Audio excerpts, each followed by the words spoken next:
어디야? 지금 집으로 가고 있어요. 아, 그래?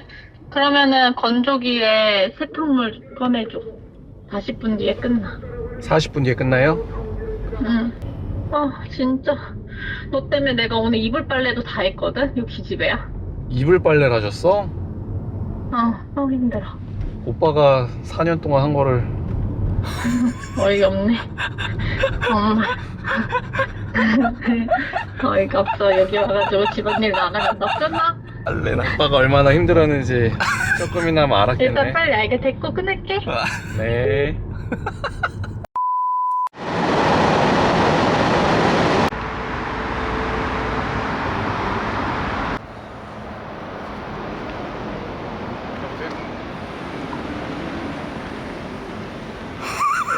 이거 집으로 뭐다?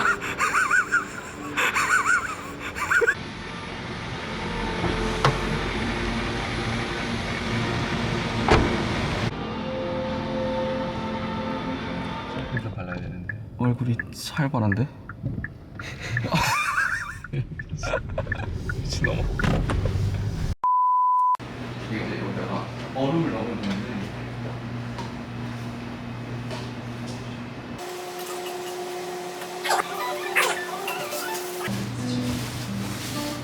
나도 한번 손 씻어야 되나?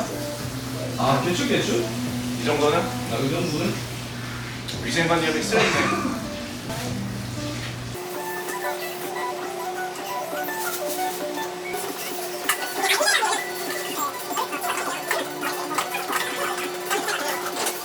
찾아야 되는데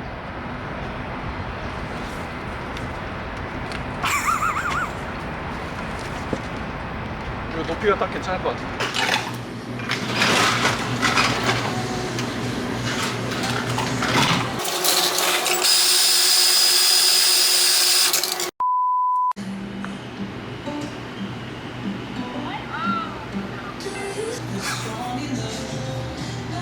아,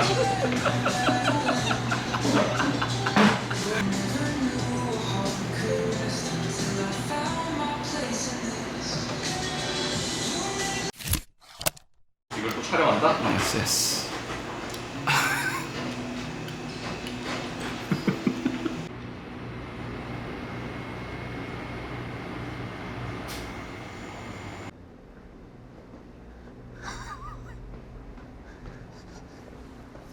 피곤해.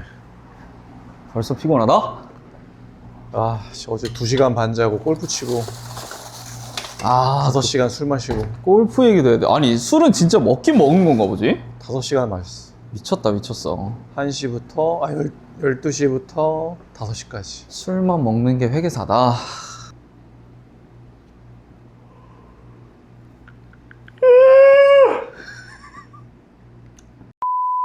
논리적으로 얘기를 하면 싸가지 없다고 뭐라고 하고. 정말 되게 조심스럽게 얘기하고. 자, 띠터뷰 첫 번째 시간이 되겠습니다. 저희 이제 친구를 불러서 첫 번째 시간이에요?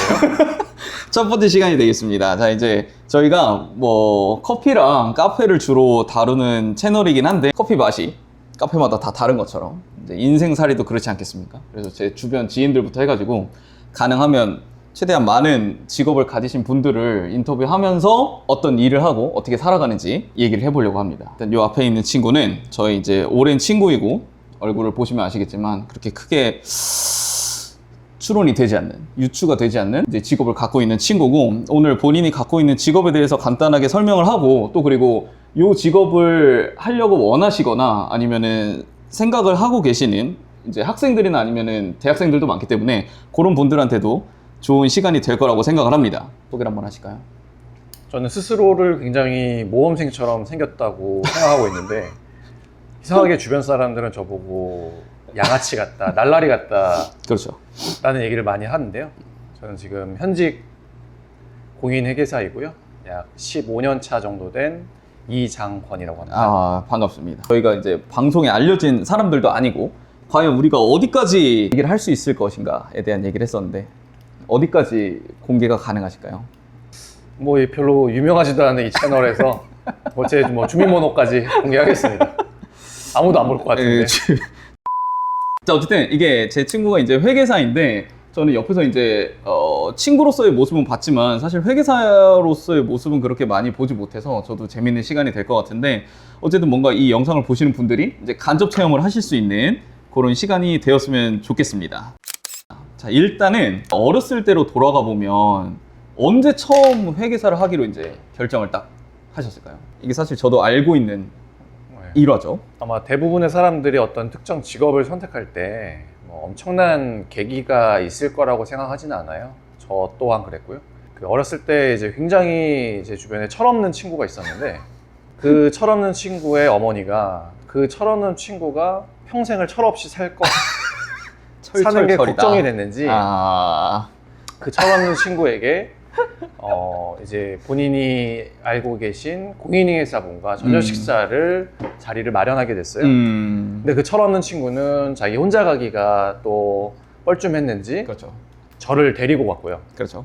그래서 저는 가만히 있다가 그 철없는 친구의 부름에 어떤 공인회계사 아저씨 한 분과 같이 식사를 하게 됐습니다. 네. 제 기억력이 굉장히 안 좋은데 그때는 기억이 나요. 인천 송도에 어떤 중식당이었고요. 그 자리에 앉아서 제가 고등학교 1학년 때였을 거예요. 그 아저씨의 이제 이런저런 얘기를 들었어요. 여러 가지 이야기가 있었지만 사실 그때 제일 와닿았던 얘기는 그 아저씨는 1년에 3개월을 일하고 9개월을 논다라는 얘기였어요.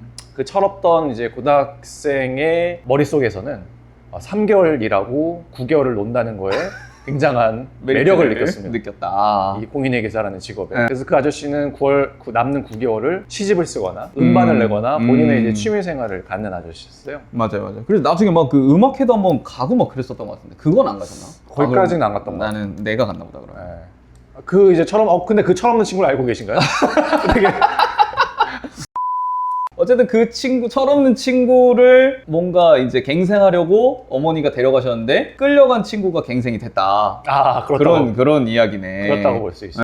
그때가 이제 고등학교 1학년이니까 2003년. 지금 이제 제가 공인회계사 생활을 하다 보니 이제 알게 된 건데 2002년도, 2003년도, 2000년대 초반의 공인회계사의 생활은 정말로 그 아저씨가 말한 대로였어요. 하지만 이제 시간이 지나면서 지금의 이제 공인회계사의 생활은 전혀 그렇지가 않습니다. 바쁜 회계사가 이제 바뀐 건가요? 그래요. 너무나 많은 업무량에 치이고 있습니다. 제가 알기로는 네. 아침에 한 7시쯤 일찍 일어나서 이제 KTX 타고 지방 출장을 간 다음에 거기서 좀 약간 낮잠 좀 자다가 누워 있다가 미팅하면서 이제 한두 마디 이렇게 수정하십시오 하고 5시에 칼퇴해서 다시 집에 돌아오고 힘들었다. 뭐 이런 삶의 반복이 아닌가. 거의 업무가 없는 걸로 알고 있는데요. 어쨌든 알겠습니다. 회계사가 되기로 결정한 다음에 남은 고등학교 3년 동안에 변화가 있었나요? 뭘 더 노력한다든지. 일단 사실 무작정 공인회계사 그 아저씨께서 3개월을 일하고 9개월을 논다는 것만으로 공인회계사의 직업의 매력을 느꼈던 건 아니고요. 어렸을 때부터 숫자를 굉장히 좋아했어요.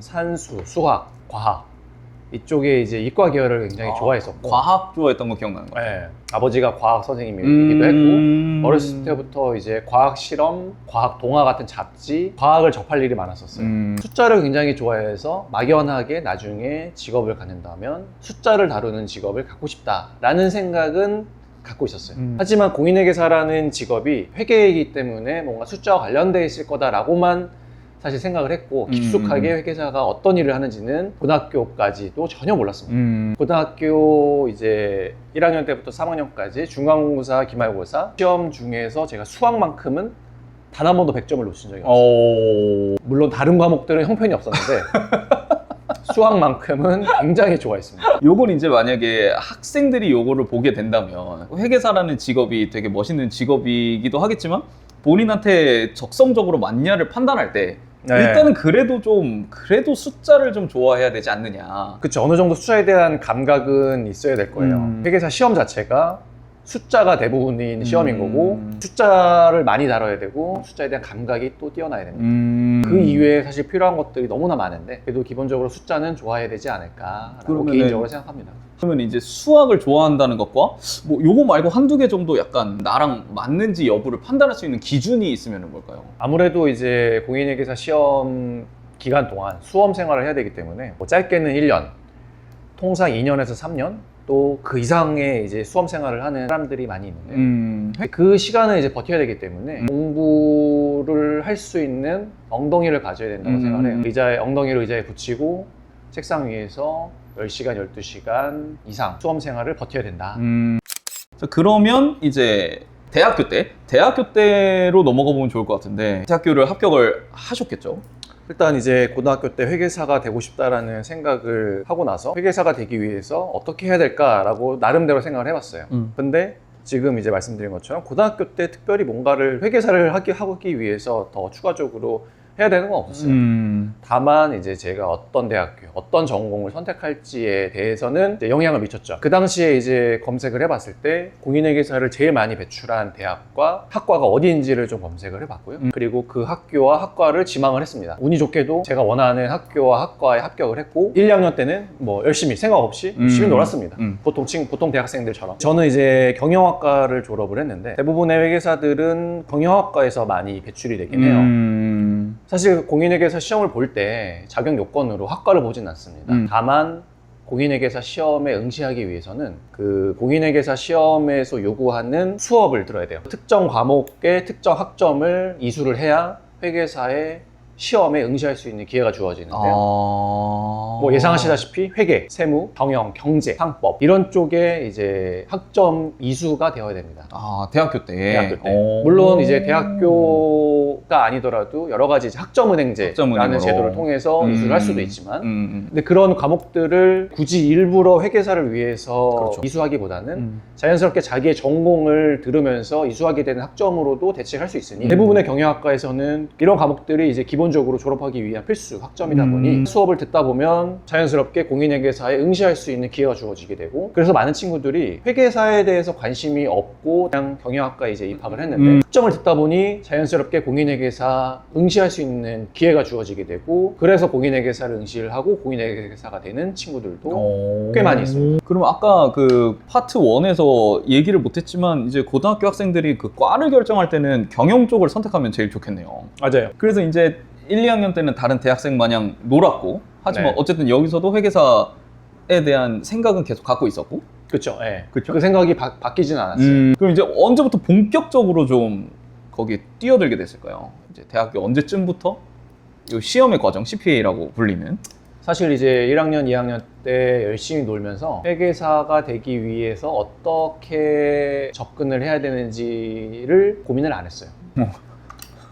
정말 생각 없이 놀았고, 근데 이제 2학년, 이제 3학년이 되면서 선배들이, 같은 학과에 선배들이 공인회계사 시험에 합격을 하다 보니 자연스럽게 이제 그 선배들로부터 회계사가 되기 위한 방법, 뭐 접근 방법, 공인회계사를 배출한 학원이라든가, 그다음에 합격한 뒤에는 어떤 회계법인에 가면 유리한지 이런 것들을 이제 조금씩 이제 듣기 시작을 했죠. 근데 제일 처음 시작한 거는 공인회계사를 배출하는 학원에 등록한 일이었습니다. 저는 고등학교 때 학원을 다닌 적이 한 번도 없어서 그랬던 것 같아요. 대학교 들어오는 것도 이제 학원 없이 그냥 스스로 공부를 해서 이제 학교에 들어갔기 때문에 회계사도 그냥 스스로 공부를 해서 회계사가 되겠다고 막연하게 생각을 했어요.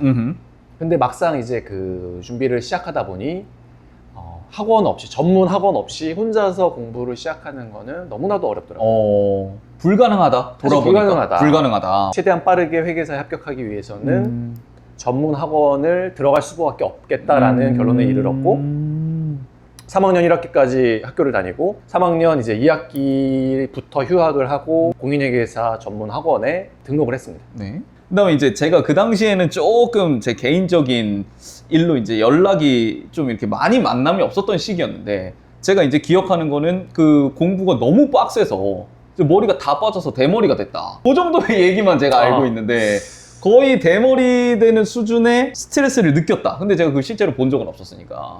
그러니까 얼마나 힘들었는지 그 과정 자체가. 농담 삼아 이제 얘기하신 것 같긴 하지만 실제로 보시면 머리가 잘 없습니다. 실제로 이제 제가 이제 그 공부하는 습관이 이제 왼손잡이인데 왼손으로 이제 필기를 하면서 오른손으로 옆머리를 이렇게 쥐어뜯는 버릇이 그때 있었어요. 근데 이제 그 공부 양도 많았고 난이도도 어렵다고 보니 이제 오른손으로 머리를 쥐어뜯는 일이 많았고 그때 빠진 옆머리가 아직도 나고 있지 않습니다. 탈모는 아니고 그때 빠진 머리가 그냥 나지 않았을 뿐이다. 아니 뭐 어쨌든 그래서 어쨌든 이제 대머리가 되면서 공부를 했고 이게 시험이 어떻게 치러지게 되는 거죠? 어떤 식으로 이게 응시를 하는 건지? 회계사 시험은 이제 1차 시험과 2차 시험으로 나눠지고요. 네. 1차 시험은 객관식, 2차 시험은 주관식입니다. 1차 시험은 매년 2월 달에 있고요. 2월에 2차 시험은 매년 6월 달에 있습니다. 6월에 아까 말씀드렸다시피 이제 여러 가지 응시 조건을 갖춰졌을 때 1차 시험에 응시할 수 있고요. 1차 시험에 합격하면 2차 시험에 응시할 수 있습니다. 저 같은 경우는 이제 1차 시험을 준비하기 위해서 약 6개월 전에 학원을 등록을 하기 시작을 했습니다. 그래서 이제 3학년 2학기. 네, 네. 3학년 2학기에 이제 휴학을 했고 2008년도 7월부터 1차 시험 준비를 해서 2009년도 2월 달 1차 시험을 처음으로 응시하게 됩니다. 다만 이제 그 시험은 저에게 있어서는 약간 이제 말 그대로 시험 삼아 응시해 보는 거였어요. 모의고사. 네, 모의고사로. 모의고사라고 할 수 있습니다. 다시. 저에게 2009년도 1차 시험은 네. 모의고사라고 할 수 있어요. 네. 통상 정말 진지하게 임하면 1차 시험을 응시하기 약 1년 전부터 준비를 하는 게 보통 일반적인 문화였는데 저는 3학년 때 반의 회장을 해야 됐었기 때문에 1학기를 학교 생활을 할 수밖에 없었어요. 그래서 당연히 첫 번째 1차 시험은 떨어졌고요. 네. 그러면서 동시에 09년도에 다시 학교에 복학을 하게 됩니다. 복학하게 된 계기가 있다면. 이제 한 반년 정도 공부를 하다 보니 네. 느낀 게 요거는 이 시험은 단거리 경주가 아니라 마라톤이다. 체력을 아껴야 된다. 너무 처음부터 오버페이스로 뛰면 완주를 못한다. 1년간 공부를 하게 되면 그 1년을 버티는 시간이 굉장히 힘들 거라고 생각을 했어요. 제가 듣기로는 그 예쁜 후배들이 많아서 복학했다는 그런.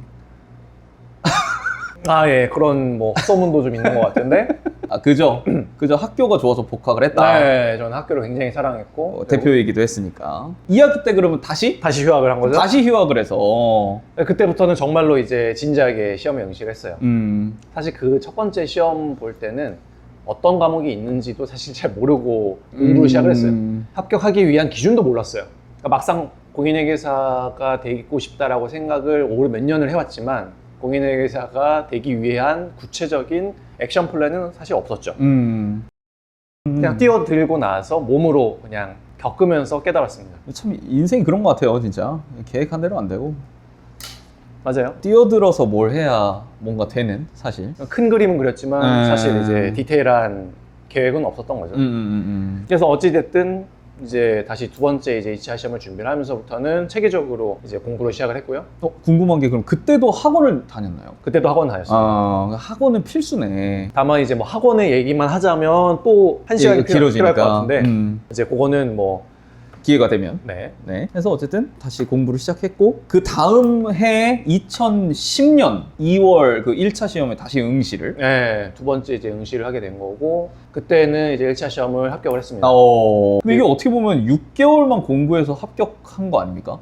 따지고 보면? 뭐 그게 그렇게 중요한 것 같지는 않지만 어쨌건 이제 지금 집중해서 이제 공부를 했던 거는 6개월이라고 할 수 있어요. 이게 확실히 그 어렸을 때부터 공부를 한 그게 크게 작용을 했던 것 같다. 오랜 친구로서 봤을 때는. 어찌됐던 이제 1차 시험 준비는 그래도 내가 좋아하는 숫자를 다루는 과목이 많았기 때문에 이제 힘들었지만 공부하는 게 즐거웠다라고 기억합니다. 그래서 어쨌든 합격을 하고 그러면 이제 아까 말씀대로라면 바로 이제 6월에 2차 시험이 있으니까 이 4개월을 뭐 다시 복학하거나 그러진 않았겠네요. 그렇죠. 그럴 수는 없죠.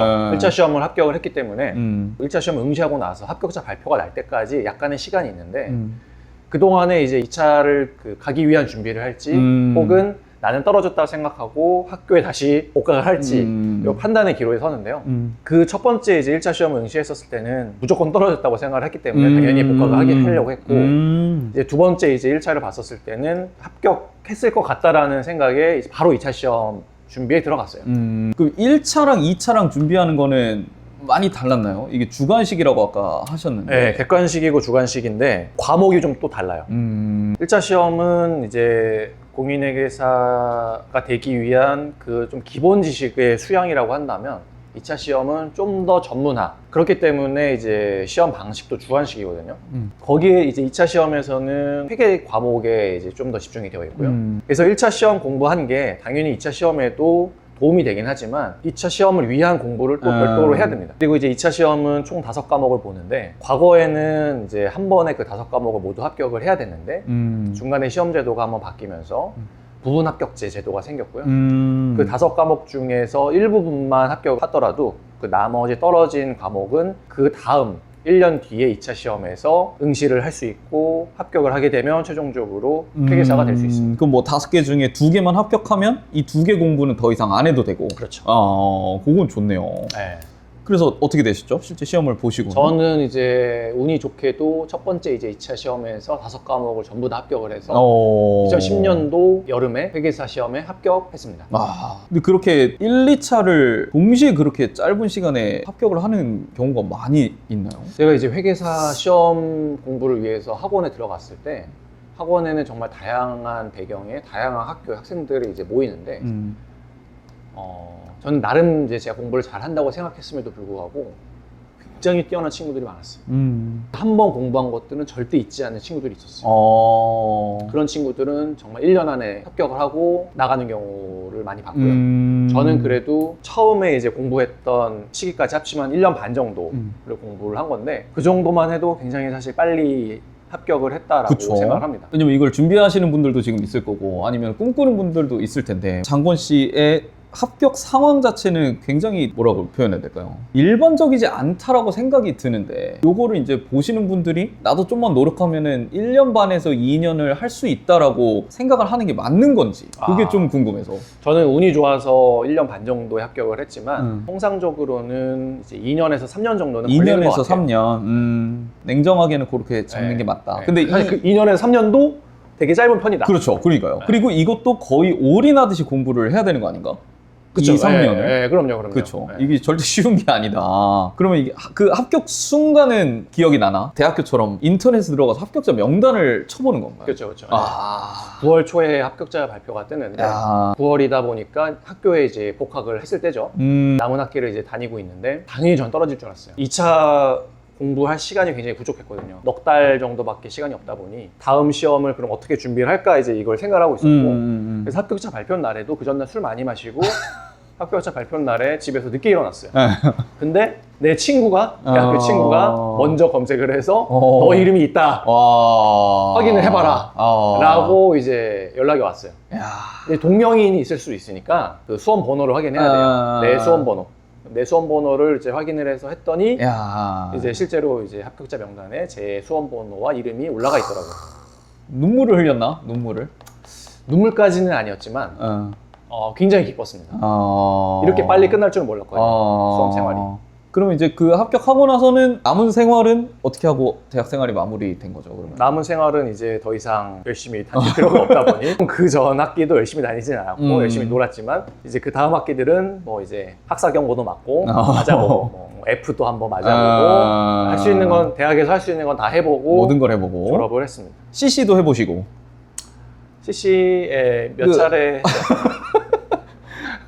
네. 사실 요 얘기를 안 했는데 그 이제 회계법인들이 신입 공인회계사들을 채용을 할 때 합격자 발표 이전에 이미 채용 과정을 진행을 합니다. 그럼 이미 전에 그 3위를 합격을 해놓은 그런 상황인 거네. 근데 지금 우리 회사 채용 제도도 그런지는 잘 모르겠는데 저 때는 그랬어요. 그렇군요. 회계법인이 이제 제일 이제 비지 시즌이라고 부르는 바쁜 시기가 있는데요. 매년 1월에서 3월 사이입니다. 이때 이제 인력이 많이 필요로 하기 때문에 이때만 일할 수 있는 파트타임을 뽑아요. 왜냐면은 저는 졸업학기가 아직 2학기가 남아있는 상황이었기 때문에 이제 풀타임으로 입사할 수는 없었고 파트타임으로 입사를 해서 12월부터 3월 말까지 저는 시즌을 꼈다라고 표현해요. 비지 시즌을 겪었습니다. 그리고 이제 한 학기가 마지막 남았기 때문에 다시 학교로 돌아와서 마지막 학기를 보내고 코스모스 졸업을 하고 복직을 했고 그 뒤로부터 지금까지 쉼없이 달려오고 있습니다. 많이 쉬신 것 같은데. 쉼없이라는 게 자기 객관화가 많이 부족하시네. 제가 이 친구를 오래 봤지만 대학교 시절에 좀 공백이 있었는데 그걸 알게 돼서 굉장히 저도 재미있었고 그럼 어쨌든 이 파트 2의 마무리 짓는 저희 질문은 이 친구가 이제 아까도 이 얼굴 얘기를 했지만 회계사 얼굴이 아닌데 또 이제 대학교도 사실 이 대학교를 나왔다고 하기엔 좀 얼굴이 그렇긴 한데 이제 연대 출신이란 말이에요. 회계사를 함에 있어서 연세대학교라는 네임밸류가 도움이 됐는지 그게 더 궁금하네. 뭐 조금 민감한 얘기가 될 수 있을 것 같은데요. 뭐 어디까지나 제 개인적인 생각입니다. 네네. 제가 회계법인의 채용 담당자라고 한다면 모두가 다 회계사 자격증을 갖고 있어요. 똑같이 회계사 자격증을 갖고 있는데 누구를 뽑아야 될까라고 생각을 한다면 학교를 안 볼 수는 없을 것 같아요. 물론 이제 면접이나 여러 가지 이제 그 자기소개서의 내용들을 보면서 이 사람의 이제 인성도 여러 가지 봐야겠지만 학교도 분명히 채용하는 과정에서의 고려 요소가 될 것 같고요. 그렇기 때문에 저는 그 연대를 졸업을 해서 회사에 좀 입사하는데 좀 수월했다라고 생각을 해요. 좀 민감한 얘기일 수 있겠네요. 그리고 이제 회사에 입사하고 나서 이제 동료 선후배들의 대학이 이제 어디인지 알게 되는데 아무래도 뭐 서울대, 연대, 고대의 동료들이 이제 좀 많은 편인데요. 저는 그 이유는 그 학교에서 회계사들을 많이 배출하기 때문이라고 생각을 해요. 이제 어떤 특정 학교를 뭐 이제 우선시하기보다는 전국의 그 대학 출신들이 다 이제 모여 있습니다. 다만 그 비율이 이제 조금 다를 뿐이고요. 그래서 꼭 뭐 서울대, 연대, 고대만 이제 대형 법인에 들어간다라는 거는 아닌 것 같습니다. 이 질문을 던지면서 약간 이제 민감한 주제일 수는 있는데 그 대학교만을 뽑는다 그런 얘기는 아닌 것 같고 네. 다양한 출신의 학교를 골고루 뽑아요. 근데 뭐 어쨌든 이게 냉정하게 우리나라 최고의 대학교라는 곳에서 가장 공부 잘하는 친구들이 가장 비율적으로 많은 게 솔직히 당연하다고 생각하고 친구는 거기 현업에 있기 때문에 좀 더 조심스럽긴 하지만 저는 어쨌든 회계사랑 관련 없는 사람으로서 봤을 땐 공부 잘하는 대학교의 비율이 많은 게 당연히 맞다. 저도 이제 학원 강사 생활을 하면서 학생들이 이제 대학교에 대해서 고민할 때 굳이 꼭 서울대, 연대, 고대를 가야 되냐 그런 고민을 하고 있는 친구들이 많은데 제가 살아본 결과 공부를 해서 잘 성공을 하고 싶다면 실제 열심히 공부해서 좋은 대학교에 들어가는 걸 목표로 하는 게 맞다라고 생각이 들고 만약에 뭐 음악을 하고 싶으면 그 음악의 최고의 대학교를 들어가는 게 맞다. 그래서 그 대학교가 인생의 전부는 아니지만 결국 그 대학교를 보고 이 사람의 어느 정도의 능력이라고 할까요? 그 사람이 어떻게 살아왔는지 어느 정도는 알 수 있는 게 대학교이다. 그래서 제가 이제 얘기하고 싶은 건 꼭 연대라서 어떤 프리미엄을 받아서 들어갔다라기보다 어쨌든 연대를 가기 위해서 고등학교 때까지 공부를 열심히 했고 연대에 들어가서 또 그 안에서의 관리도 받다 보니 여러 가지로 회계사가 되는데 여러 가지 도움을 받을 수 있었다라는 걸로 이해를 해주시면 좋겠습니다. 그렇다고 할 수 있죠. 네. 자, 이제 본격적으로 그 합격한 회사에 대한 얘기를 이제 시작을 하려고 하는데 어디에 합격을 하신 거죠? 아, 나 근데 회사에 얘기 안 하고 나왔는데 이렇게 회사명을 밝혀도 그런가? 되나? 그건 또 문제가 되나? 뭐 문제가 될 만한 채널은 아니긴 한데 이거 뭐 앵무새다. 몇 명이 본다고 뭐 3일회계법인에서 뭐 거들떠도 안 보는 이딴 채널에 어쨌건 3일회계법인에 이제 2010년도 12월 27일에 입사를 해서 지금 현재까지 잘 다니고 있습니다. 야하, 거의 한 15년 정도를 네. 엄청 한 회사에만 이렇게 길게 다니는 사람들이 많나요? 은근히 있어요. 물론 이제 음. 회계사라는 직업이 이제 굉장히 이직률이 높은 직업이긴 한데 그래도 나름 오랫동안 다니는 회계사들도 많이 있습니다. 그럼 어쨌든 이제 들어가게 됐고 3일이 우리나라 1등이다 요 정도는 알고 있는데 같은 업무를 하는 회계 라인의 회사들이 좀 큰 회사들이 몇 개 있는 건가? 네, 빅4라고 표현하기도 하고요. 대형 이제 4개 회계법인이 있다라고 해서 빅4라고 부르는데 이제 3일, 삼정, 안진, 한영 회계법인이 있습니다. 그리고 이제 그 밑에 규모의 이제 회계법인들은 이제 로컬 회계법인이라고 통상 불러요. 그럼 어쨌든 대부분 회계사 시험에 합격을 하면 이 빅4 중에 하나에 들어가고 싶은 네. 생각이 일단은 들 수밖에 없겠네. 네. 뭐 이제 회계사 합격하고 나서 이제 일반 기업에 갈 수도 있긴 한데 합격한 순간에는 이제 수습 공인회계사이고 회계법인과 같은 이제 회계사 실무를 할 수 있는 곳에서 2년 연수를 받아야 등록 공인회계사가 됩니다. 근데 이제 일반 회사에 들어가게 되면 이제 그 실무 절차를 밟을 수가 없기 때문에 그냥 수습 공인회계사 상태로 그냥 쭉 가게 돼요. 그래서 보통은 많은 합격자들은 회계법인에서 취업을 하게 됩니다. 그럼 수습으로 있게 되면 뭔가 좀 업무에 제한이 걸리는 건가요? 그쵸. 업무에 제한이 걸린다고 볼 수 있어요. 자기의 이름으로 자기의 도장을 찍고 인증을 이제 하는데 소속 공인의 계산은 안 됩니다. 아, 그렇군요. 이것도 모르는 정보가. 네. 그러니까 본인이 나중에 이제 회계사무소로 개업을 하고 싶다라고 하면 등록회계사가 돼야 돼요. 그렇구나. 꼭 또 반드시 해야 된다. 네.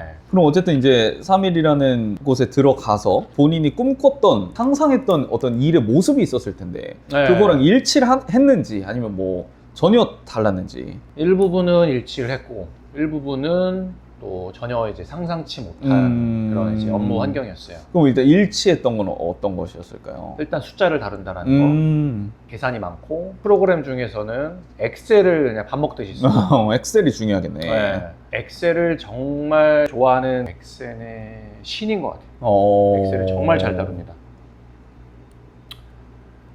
끝인가요? 엑셀의 신이다.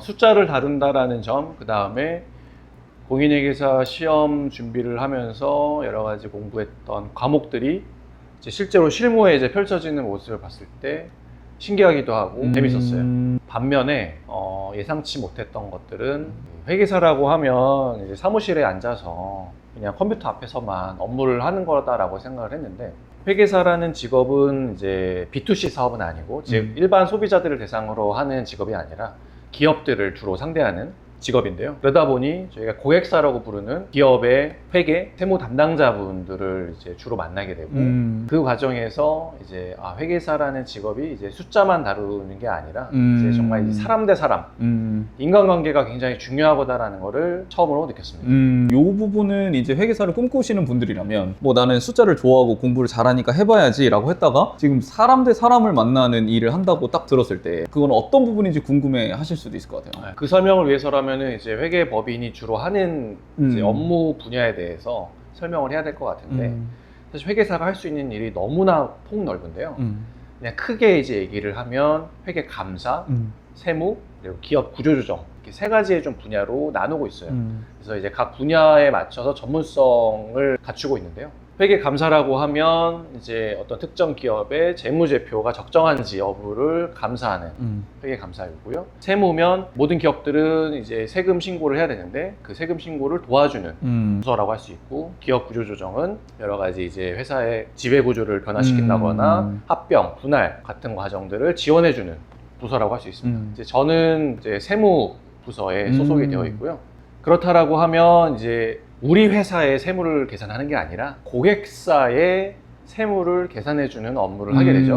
그러면은 당연히 고객사를 방문을 하고 고객사의 담당자를 만나게 되고 고객사의 요구사항들을 들어줘야 됩니다. 그 모든 과정들은 다 인간관계이고요. 우리에게 일거리를 주는 것도 고객사인 거고 우리가 하는 업무도 다 고객사의 업무를 하게 됩니다. 그럼 이게 단순히 공부를 잘하는 것뿐만 아니라 그래도 어느 정도의 친화력, 사람을 대하는 스킨십 같은 능력이 좀 필요한 직업이기도 하거든요. 굉장히 많이 필요해요. 그 점이 좀 놀랐던 점이에요. 저 같은 내성적인 사람은 조금 처음엔 적응하기 어려워. 그러면 여기서 이제 아예 회계사 자체를 모르는 사람들이 들었다고 가정하고 떠오르는 질문은 왜 세무를 남이 해주지에 대한 궁금증이 들 수 있을 것 같아요. 아예 모르면 기업이 왜 굳이 3일을 찾아가서 우리 세무를 해달라고 구징구징 얘기해서 이게 남에게 세무나 아니면 이런 감사, 뭐 감사는 이해가 되실 수 있을 것 같은데 굳이 이제 법인을 찾아서 그걸 해결하는 이유가 뭘까? 두 가지 이유가 있는데 첫 번째는 일정 규모 이상의 기업들은 이제 스스로 세금 신고를 할 수 없고요. 반드시 외부의 세무 대리인을 통해서 세금 신고를 하게 되어 있어요. 그리고 두 번째는 이제 그 세금 신고 과정이 굉장히 이제 어렵기 때문에 스스로 신고할 수 없는 기업들도 있기 때문이에요. 즉 규모가 작은 법인 기업들은 스스로 세금 신고를 할 능력이 없을 수 있기 때문에 이제 외부에 이제 세무 전문가를 고용하고요. 그다음에 기업이 이제 일정 규모 이상이 되면 스스로 충분히 할 수도 있지만 외부의 공정한 계산을 위해서 외부의 세무 대리인을 사용한다라고 할 수 있습니다. 공정성의 개념을 본다면 이게 또 중요한 직업이 또 되군요. 그 회계사 어쨌든 들어가서 열심히 일을 했을 거고 외부에서 봤을 때는 그 회계사가 엄청 바쁘고 어쨌든 업무량이 엄청난 걸로 알고 있는데 실제 해보니까 그게 막 어느 정도였는지, 뭐 상상을 초월하는 정도였는지, 어떻게 이제 회계사 초반을 보냈는지가 궁금한 것 같아요. 이제 우스갯소리로 회계사들의 초봉을 근무 시간으로 나누면 최저임금에도 미치지 못할 거다 라는 얘기를 이제 1, 2년 차 때 많이 했었고요. 그 다음에 이제 회계사 시험 그 과정이 12시간, 14시간 혹은 그 이상을 이제 엉덩이를 의자에 붙이고 앉아있을 수 있는 능력이 있는 사람을 뽑는 시험이다. 왜냐? 업무를 그렇게 해야 되기 때문에 라는 얘기도 있어요. 업무를 그렇게 해야 되기 때문에. 네. 저희가 이제 1월부터 3월까지가 이제 굉장히 바쁜 시기인데 저의 경험을 말씀드리면은 회사에서 이제 업무를 새벽 3시, 4시까지 하고 그 다음 아침에 다시 또 일찍 출근을 해야 되기 때문에 집에 갔다 오면은 왔다 갔다 하는 시간이 이제 아까워서 그냥 이제 회사 앞에 있는 이제 모텔에 가서 숙박을 하고 다시 나와서 출근하고. 출근한 경우가 있었는데 그때도 잠잘 수 있는 시간이 한 2-3시간밖에 안 되니까 이제 대실로 대실로 하고. 대실로 결제하고 한 3시간 정도 취침하고 거기서 샤워하고 이렇게 출근한 그런 적이 많습니다. 이게 어쨌든 간에 외부에서 봤을 때는 멋있는 직업이고 막 이 사람들이 대외적인 활동을 하는 것만 보기 때문에 잘 알 수 없는데 실제로는 굉장히 힘들다. 최저 시급으로 계산하면 최저 시급도 안 나오는 업무량을 했었다. 네, 지금 생각해보면 말도 안 되는 초봉이긴 했어요. 그 당시 초봉이 이제 3,480만 원이었는데 세 전인 거고 실제로 제가 세후로 가져가는 그 금액은 이제 월급이 한 200만 원, 250만 원 정도였어요. 이런 거 들으면 진짜 좀 놀라실 것 같아요. 물론 지금의 250만 원과 15년 전에 그렇죠, 250만 그렇죠. 원이 다르긴 하지만 그렇죠. 그거를 감안하더라도 이제 1년차, 2년차 때는 일단은 사실 대단한 업무 능력이 있기도 어렵고 수습의 딱지를 이제 떼는 개념이기 때문에 그렇게 많은 연봉을 받지는 않습니다. 요즘의 분위기는 좀 어려운 일을 열심히 하지 않으려고 하고 사실 저희 세대 때는 그런 걸 좀 버티면 뒤에 뭔가 좋은 일이 있을 거다라고 생각을 하는 경우도 많았는데 요즘에는 요런 그런 그 장건 씨가 했던 업무량을 주면 바로 도망칠 것 같은데 요즘 들어오는 신입 회계사들도 그런 분위기로 좀 일을 하고 있나요? 물론 이제 15년 사이에 이제 문화가 많이 바뀌긴 했어요. 주 40시간 근무 제도도 이제 생겼고 이제 사회 분위기도 많이 바뀌긴 했는데 그럼에도 불구하고 이제 요새 젊은 이제 신입 회계사들도 여전히 굉장히 많은 업무량을 소화하고 있습니다. 어느 정도 각오를 하고 들어오셔라 그런 얘기였던 것 같고 이렇게 쭉 회계사 생활을 하시다가 이제 한번 터닝 포인트가 한번 이제 있었잖아요. 네. 일본을 한번 갔다 오게 됐죠. 일본을. 이제 그 전에 결혼도 하시고. 네, 결혼하고 나서 한 달 뒤에 일본을 결혼하고 나서 한 달 뒤에. 지금 아내분과 어쨌든 연애를 굉장히 길게 하셨잖아요. 몇 년을 연애하신 거죠? 뭐 그렇게 길게 하진 않았어요. 한 2013년도부터 2019년도까지 6년. 그 저희가 인천 출신인데 인천에 그 저기 황소곱창집이 아직도 기억나는데. 네. 그 처음에 만났을 때가 이제 지하철에서 만난 거잖아요.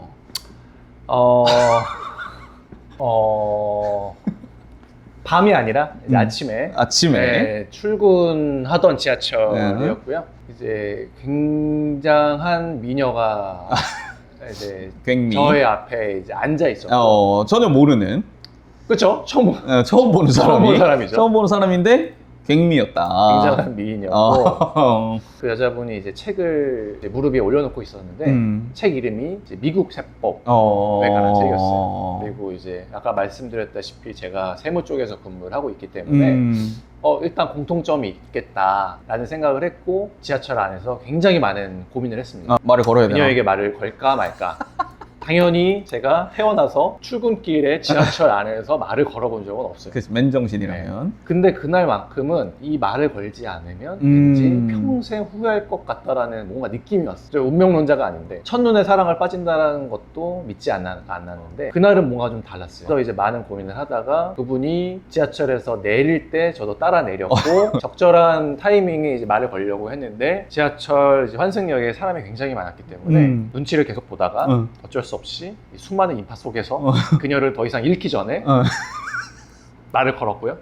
뭐 길게 얘기하자면 너무나 긴 얘기가 될 수 있기 때문에 제가 그걸 계기로 연락을 하게 됐고 그 당시 여자친구는 미국 회계사를 준비를 하던 학생이었고요. 저는 이제 3년 차 정도 되던 회계사였고요. 그렇게 이제 연애를 시작하게 됐고 그리고 그녀는 이제 미국 회계사 시험에 합격을 해서 이제 제가 근무를 하던 회사에 이제 입사를 하게 됐습니다. 그러니까 말이에요. 이것도 엄청난 사실 진짜 운명적인 삶을 사셨네. 이제 선 커플 후 회사 천사라고 그러니까. 할 수 있죠. 야, 그래서 오랫동안 연애를 하고 이제 2019년도에는 이제 결혼까지 하게 됐습니다. 거기 또 그 안 온 저희 오랜 친구가 있잖아요. 친구는 결혼식에 안 올 줄 몰랐죠. 네, 저는 그 친구의 결혼식도 가고 그 친구의 웨딩카도 해주고 아, 그렇죠. 동생 결혼식도 가고 네, 다 퍼줬는데 다 퍼줬는데 막상 그 친구는 북토대장정을 한다는. 부도대장정 간다고 대학생들이랑 신나락 까먹는 소리 하려고 여대생들과 어차피 퇴사해버릴 회사 애사심도 없었으면서 애사심은 있는 척은 아, 개웃기네 진짜. 애사심.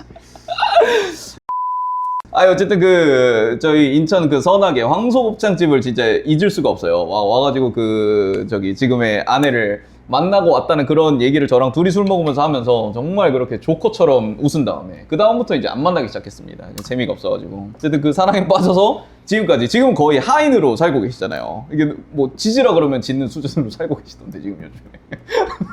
뭐 본인은 안 그러세요? 자, 어쨌든 그렇습니다. 그래서 남자가 그런 거 아니야. 어쨌든 그래서 이제 그 다시 일적으로 돌아가면 일본에 나가게 됐고 그게 사실 결혼하고 얼마 안 되는 부분이라 이제 아내 얘기를 잠깐 해봤고요. 어쨌든 일본은 갑자기 왜 나가게 된 거죠? 제가 이제 처음 입사를 하게 됐을 때 이제 회계 감사, 세무, 그다음에 이 기업 구조조정 그리고 컨설팅 이제 이 분야 중에서 이제 본인이 이제 지망을 할 수 있는데 계속 얘기하면 얘기해. 물을 리필하겠다. 이렇게 그냥 얘기한다. 목말라. 이렇게 말을 많이 해본 게 진짜 강사 이후에 오랜만이네. 지금 내 앞에 아무도 없는데 그냥 그것도 나름 그림이 되지 않겠어? 얘기해라. 얘기. 그래서 네, 세무에 지금 우리 팀에 이제 소속이 됐는데요. 그 당시 이제 우리 팀은 이제 동아시아 쪽 그 업무를 많이 하던 팀이었어요. 이제 일본계, 중국계 그런 이제 외국계 법인들에게 이제 세무 서비스를 이제 제공하던 팀이었는데 그러다 보니까 자연스럽게 이제 일본과 중국에 대해서 많이 접하게 됐고요. 그걸 계기로 일본에 처음으로 여행도 가게 됐습니다. 일본에 여행을 다녀오고 또 일본 이제 비즈니스 문화를 겪다 보니 자연스럽게 이제 일본에 관심이 생겼고요. 그래서 그때부터 이제 언젠가 나도 선배들처럼 일본에 파견을 가보고 싶다라는 생각을 하게 됐고, 네, 그리고 많은 준비 끝에 이제 일본에 2년간 파견을 갔다 오게 됐습니다. 근데 그때 결혼하고 얼마 되지 않았을 텐데 그게 좀 힘들진 않았나요? 그 지금 아내분과 제가 일본을 방문한 횟수를 제가 1, 2등을 한단 말이죠. 그때 그 파견 나갔을 당시에 제가 막 그 캐리어에다가 막 국 같은 것도 다 가져가고 외로워하셔가지고 그다음에 그래서 매우 고맙게 생각하고 있습니다. 회계사가 되기 위한 아저씨와의 만남도 우리 엄마가 주선해주고 결혼식 축사도 아주 제가 하고 고맙게 생각하고 있습니다. 축사도 제가 하고 했는데 그거에 비해서 뭔가 이게 다시 돌아오는 게 좀 적지 않나 이 정도 얘기를 하고 싶습니다. 네, 됐고요. 그 일본에서도 어쨌든 경험을 하고 돌아왔을 거고 그럼 일본에서의 경험과 그 이후에 이제 돌아와서의 어떤 업무 자체는 좀 많이 변화가 있게 되나요? 어떻게 보면 이제 연차가 굉장히 올라간 상황인데 그럼 사람들은 이제 회계사가 오래 하게 되면 어떤 일을 할까도 궁금해 하실 것 같거든요. 네, 앞서 말씀드렸다시피 회계사는 이제 B2B 사업이 되는데요. 이제 많은 고객사로부터 이제 업무를 이제 수임을 받고 거기서 이제 저희의 이제 매출이 발생을 하는데 따라서 회계사 한 명 한 명이 다 영업직이라고 할 수 있어요.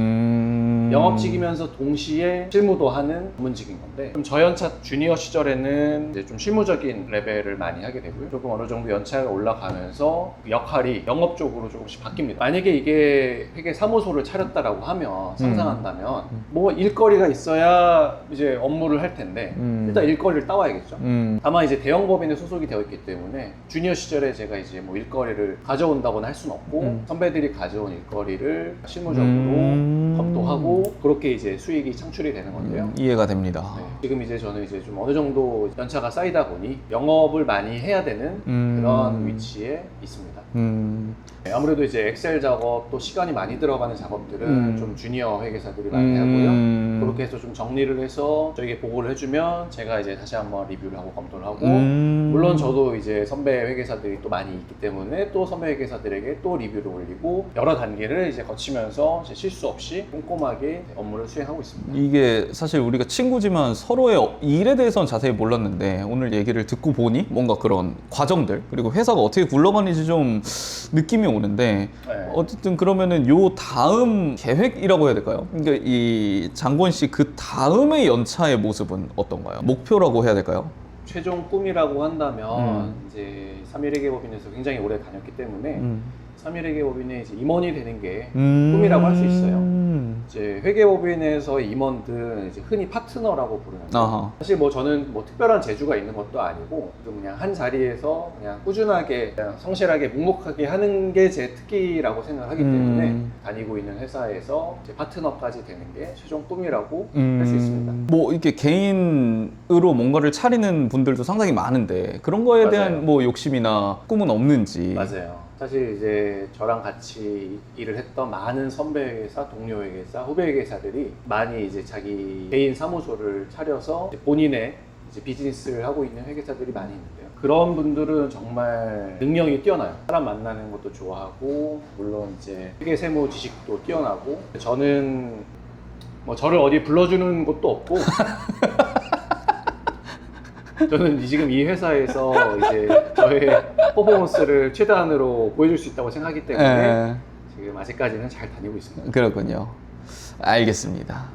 어제 저희가 엄청나게 긴 시간 동안 얘기를 했는데 거의 지금 2시간이 다 돼가는 상황입니다. 이제 마지막으로 영상의 취지 자체가 간접 체험의 뉘앙스를 띠고 있기 때문에 제가 아니라 어떤 다른 사람들이 물어볼 법한 질문들을 하면서 이제 마무리를 할 건데 만약에 앞에 있는 사람이 이제 고등학교 이하 나이대 어떤 학생인데 이제 회계사가 궁금해서 이제 이 자리에 온 거죠. 어떤 말을 좀 가장 해주고 싶은가요? 학생들한테 해주고 싶은 한마디?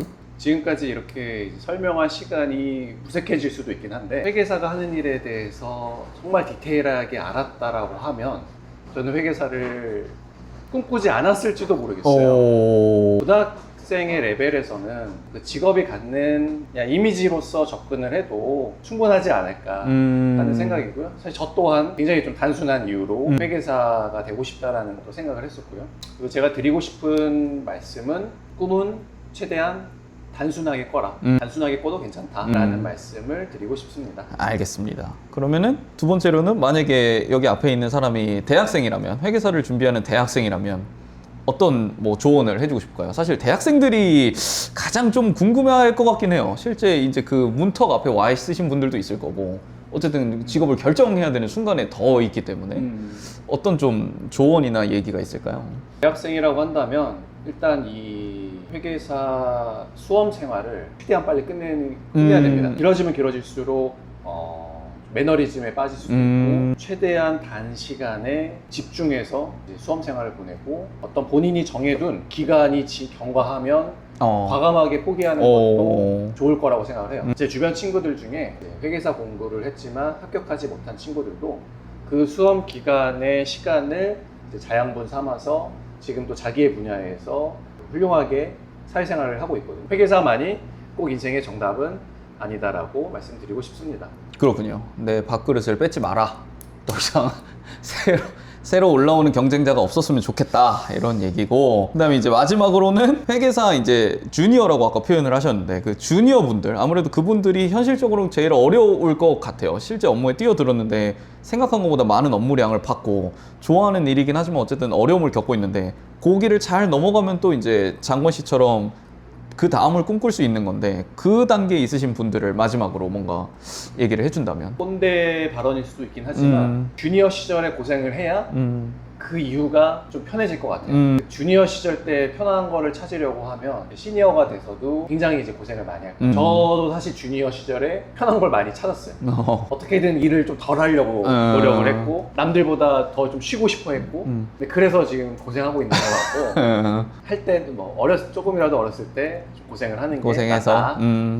찾아서 고생을 해라. 네. 뭐 이건 진짜 근데 어느 분야나 똑같이 적용되는 얘기인 것 같습니다. 네, 그런 것 같아요. 예. 자, 저희의 이제 띠터뷰로 이름을 정했다. 띠터뷰로 간다. 띠터뷰.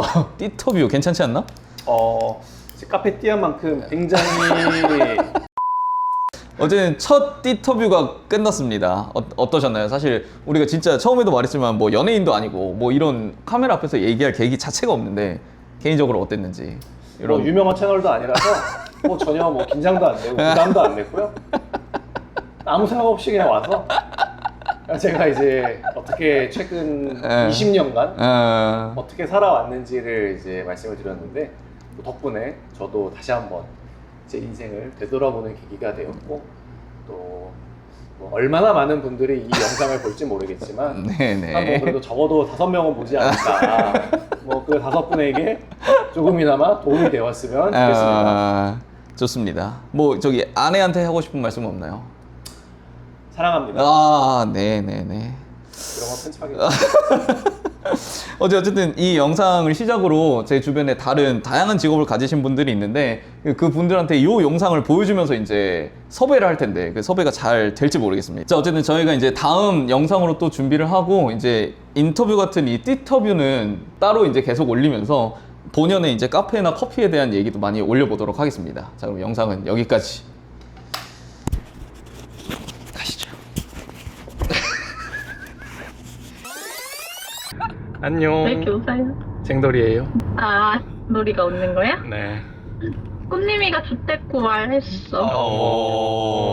진짜? 근데 오빠 정돌이 거 좀 재밌어. 나름. 나름? 그 조회수가 그래도 단기간에 좀